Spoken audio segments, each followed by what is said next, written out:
This research was commissioned by the Nuffield Family Justice Observatory, and it was undertaken by a multidisciplinary team of academics at Bristol University. The aim was to understand more about the experiences of separating families and the impact that that had on children and parents. So we explored the issues that they faced during the separation and the support that they received and what they valued from that support. We also explored what we can learn from families who have been through a separation and how things might be improved in the future. We did in-depth qualitative research with families to hear from them in their own words about their experiences of separation. We sent them digital cameras with some prompts for them to make 4 video reflections about their experiences. And then these recordings formed the basis for in-depth interviews, which we did with them online afterwards. We included children and young people as well, and we sent out packs of craft activities which reflected the topics of the 4 reflections, so that they could share their thoughts and feelings about the separation as well. Altogether, we spoke to 42 family members across the southwest of England and Wales, 16 mothers, 14 fathers, and 12 children. And in terms of ethnicity, we invited people to define their own ethnicity. 32 participants described themselves as white British, 6 as black British, 1 as Welsh, 1 as Jewish, 1 as South African, and 1 as Eastern European. One of our key findings is that separation is a process, not a single event.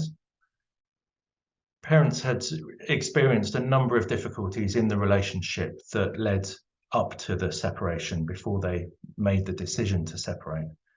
And they'd made a number of attempts to resolve these difficulties along the way, using up kind of emotional resources and capacity in the relationship to manage that. By the time that they decided to separate, they felt that they had done their best to resolve the difficulties in the relationship. When parents decided to separate, they had to make a number of different arrangements as part of the process. So the separation wasn't marked by a single event, for example, a legal recognition of the separation. And they were more likely to focus on things like emotional aspects of the separation or financial markers of the process. And each of those required further negotiations. So it often extended over a period of time before they felt that the separation was complete. For children and young people that spoke to us, they felt that often the separation was never complete, and it evolved according to the different circumstances of their parents, about where they lived, for example, but also as the children got older, then sometimes their wishes and feelings about the separation changed, and they might want to spend more or less time with each parent, and each of these had to be negotiated. When parents separated, they had to make a number of different arrangements and were likely to face a wide range of challenges. Obviously, there were emotional challenges to the separation, financial challenges, including arrangements for child maintenance, decisions to be made about housing and who would live where, arrangements for the children around how their care would be managed, and issues also about how to provide the right kind of information to children at the right time and involve them in the decisions that they were taking. These issues didn't necessarily stand alone and sometimes interacted with each other. So, for example, issues around housing had the potential to impact on other areas of the family's life. If families had to remain living together, then this could raise emotional tensions.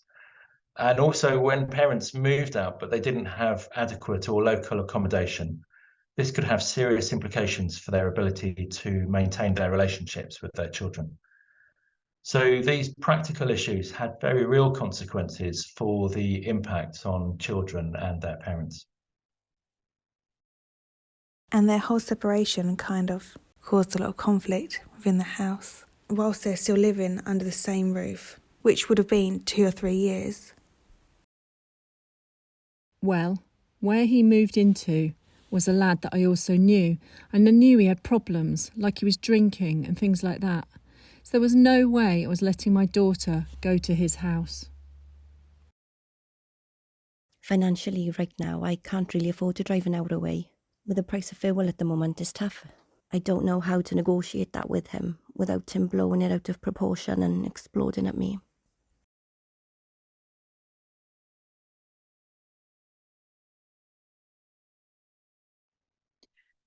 Experiences of separation were significantly shaped by access to resources. So those with access to supportive, informed and well-resourced networks received good levels of support from friends and family. This included getting legal advice or practical help, financial support, or help finding new accommodation from their wider family. Those with more material resources had increased options for managing the separation. For example, being able to access appropriate housing quickly or being able to pay for legal advice. As a result, they were better able to navigate the practical and emotional challenges of separation. Those without access to such resources struggled much more in protecting the children from the impact of separation. Emotional and relational resources were also key to being able to negotiate with their ex-partner. When parents found it hard to manage their distress, conflict and tension could become entrenched, making it much more difficult to manage the separation. Parents described a wide variety of sources of support. When support was experienced as positive, it was characterised as being accessible, informative, realistic, and emotionally aware. Friends and family were among the most important sources of support for participants in the study. Participants valued the support from friends and family because they were most available and provided high levels of emotional and practical support, but did also explain that sometimes friends and family were not very realistic and could give poor information. Parents found it difficult to find reliable information online about what their options were or advice about what they could expect. They tended to get information from people they knew or once they had begun working with more formal services. However, those formal services often had costs attached, which meant that they weren't always experienced as readily accessible. Most of the participants that we spoke to who had used counselling really valued it. For them, counselling provided a space for them to process their feelings about the separation, about the end of the relationship, and the difficulties in the negotiations. And this was valued greatly by them. What counselling isn't set up to provide is information or advice or guidance about the separation process. So although counselling was able to provide lots of emotional support, participants needed to look somewhere else for advice and guidance. The parents we spoke to had mixed experiences of mediation. They tended not to draw a distinction between mediation itself and the MIAM. A MIAM is a mediation information and assessment meeting. This showed a lack of understanding of the process. There were examples of parents finding mediation helpful, and where they did, they received information and signposting which assisted them. More of the parents in the sample described mediation negatively. There were some participants in the sample who wanted mediation to provide individualised advice and guidance. However, this is not what mediation typically can offer, and this suggests a mismatch between what parents felt they needed and what mediation could offer. Some parents described mediation as a distressing experience because the mediator was not effectively able to identify and manage the power dynamic between the parents, or where mediation took place in the context of domestic abuse. When seeking formal advice and guidance, some had good experience with solicitors, but there were significant barriers to access these because of the cost and unavailability of legal aid. In addition, parents try to avoid this route if possible because of concerns about the repercussions in the relationship. Court was commonly described as the last resort by parents rather than a means of offering an easy route to dispute resolution. Parents explained that court was something to be avoided if possible because of the expense, stress, or the likelihood of increased conflict in the relationship. Only a small number of our participants had experience of the court, but those that did almost always described it negatively. Parents felt it was an alien and intimidating environment with unfamiliar processes. When parents did go to court, those who needed to represent themselves experienced a number of difficulties.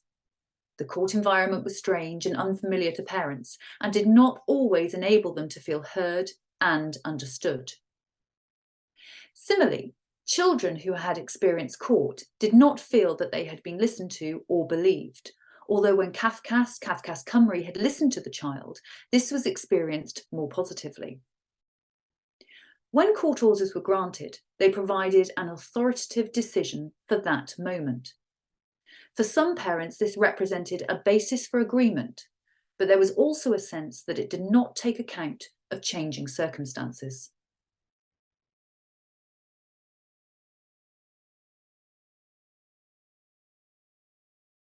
The parents we spoke to explained how they'd aimed to prioritise and protect children throughout the separation process. And they gave us examples of how they had attempted to push down or suppress negative emotions towards their ex-partner for the sake of their children, and how they'd really tried to resolve disagreements with their ex-partner so that relationships could be maintained. However, some parents reflected on how challenging this was while they were in some emotional distress. And there were differences between some parents' understanding of the impact on children and what children themselves told us.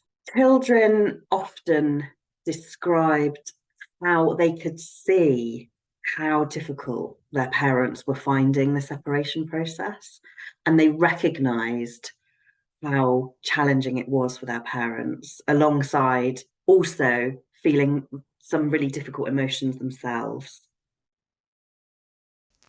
The things that were important to me after we separated was how it impacted the girls, how I didn't want it to impact them too much. Although we weren't very amicable, we wanted it to be amicable for the children, and the children not to see any upset or any struggles or arguments. So it was really hard, the first part. It was a lot of angry messages, back and forth. Yes, lots of tears, really emotional. I found it really hard to accept that it was real.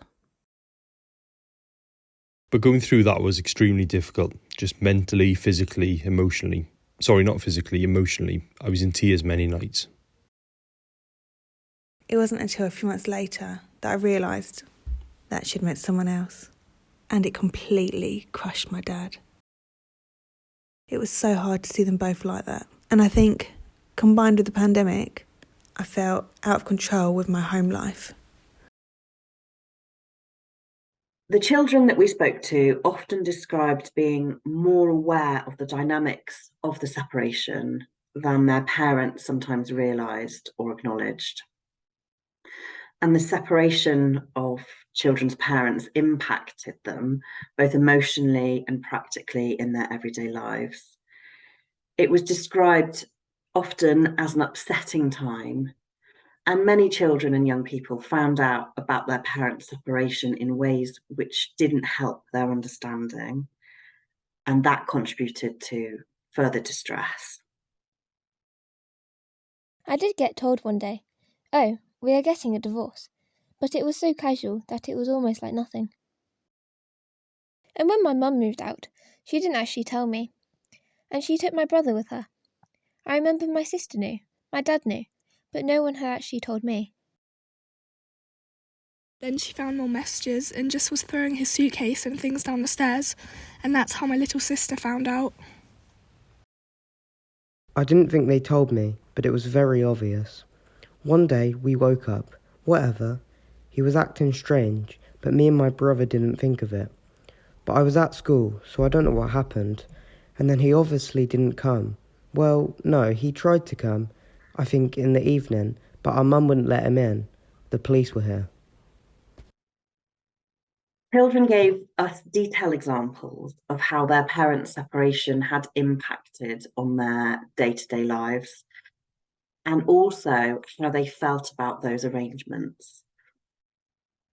Children didn't always feel that the arrangements took sufficient account of the impact that they would have on their day-to-day lives, on their worlds, and they wanted adults to understand this better. There seems to be something of a mismatch between the universal parental aim to protect and prioritise their children and how that is then experienced by the children themselves. It shouldn't be assumed that parents don't think a separation and how it's handled might affect children. All of the parents in our sample understood that there could be negative consequences resulting from the separation process on their children. But we might need to give more focus to helping parents understand exactly what it is that children need and how parents can provide this. The way that parents might try to protect their children might not marry with what children tell us they need in terms of information given, the way information is communicated, and their involvement in decision making. And children in our research were often left feeling in the dark and somewhat powerless. Lots of young people reflected on what could have been better for themselves, and also for other children and young people who were affected by family separation. For some, this was quite simple, things such as acknowledging the situation with the child, acknowledging that the situation is difficult, rather than trying to shield the child from view, gloss over the difficulties of the separation. It was like twice a week after school and one day at the weekend, and it was just a lot. Like, we didn't know if we were coming or going. I was getting ill and things because of it. I feel very angry with him because he wouldn't listen to what I said. Like, for me, it would have been so much better if people had just listened to me. I think that my mum dealt with it really well because she always treated me in a way that meant she understood that I understood. I think that parents need to be mindful of the fact that their children understand, in most cases, what's going on. And instead of doubting me and constantly questioning and trying to enforce that what they're saying is right, believe them and then give them opportunities, like let them know that if they change their mind in the future, that's okay. Don't act like nothing has happened, because that's not good. There needs to be support in place for the parents.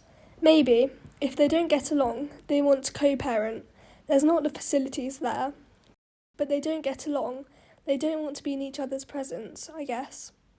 You know, support in place for that, I guess. Because it does come down to an innocent child that becomes very stressed and very overwhelmed, and that's just not fair at all. So moving forwards, we need to think really carefully about the detail of how we're going to support parents in the act of providing information to children, in effective ways of communicating this sometimes difficult information to children, and also support parents to enable children's participation in decision making in appropriate ways, rather than feeling that the only way to protect and prioritise children in a separation is to try and shield them from what is going on.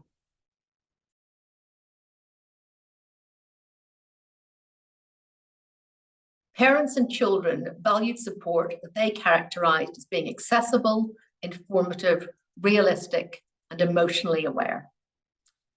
The development of new systems of support for families who are separating should consider how well all these criteria are met.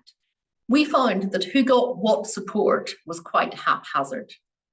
When parents had limited resources to draw on, whether they be material, emotional, or social, it made separating more challenging and more difficult for children. Policy developments should consider how a safety net of support can be developed for separating families, one that includes authoritative information, legal advice, and emotional support. Housing, both quality and location, has particular implications for children's living arrangements and well-being and should not be overlooked. Parents we spoke to talked about trying really hard to protect their children from any distress of separation, even though this could be really difficult for them as parents emotionally. However, parents' attempts to be protective did not always match up with what children told us they needed in terms of timely information and involvement in making decisions. So more thought needs to be given about how we support parents to help their children through the process by hearing their wishes and feelings and providing them with age-appropriate information.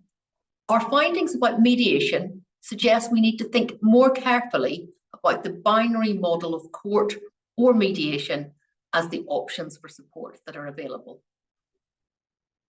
Parents had very mixed experiences of mediation.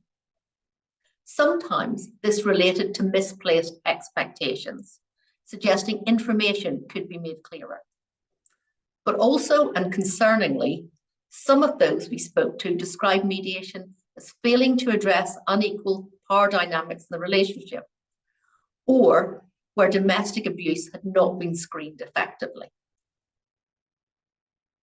Our research suggests that further efforts to divert families from court should include development of offers beyond mediation, which focus more on practical advice, guidance, and emotional support for parents and their children, including directing them to where they can access financial or housing support. There should also be more work undertaken to ensure that all parts of the support system available to families screen effectively for domestic abuse. Court was commonly described by parents as a last resort rather than as a preferred means of resolving disputes. When thinking about court reform and understanding the families who do use the court system, we need to understand their experiences in that context. Where families did use the court, even though parents appreciated the granting of court orders, in other words, the outcome, the experience of the process was felt to be largely negative by parents and children alike. Our research suggests it would be helpful if court language and court processes could be reviewed to be more accessible, informative, realistic, and emotionally aware, in line with what families told us they value from other services. Children and young people told us the importance of having their voices heard. And in light of this, we would support consideration of how children could be included earlier in the process in order to feel that their views have been included in decision making. We are hugely grateful to the children and parents who gave up their time to share their experiences with us. We hope their stories will help all professionals who engage with separating families think about what could be done differently to support them better in the future.